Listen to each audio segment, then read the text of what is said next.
প্রত্যেকটা মানুষ অস্থির।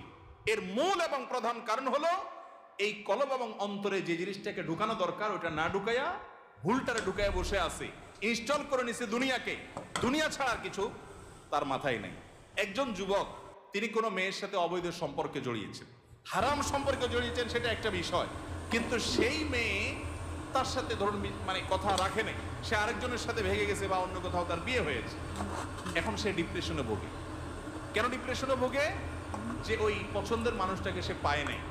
আলটিমেটলি এটা দুনিয়া, ঠিক না ভাই? ঠিক। আলটিমেটলি এটা কি?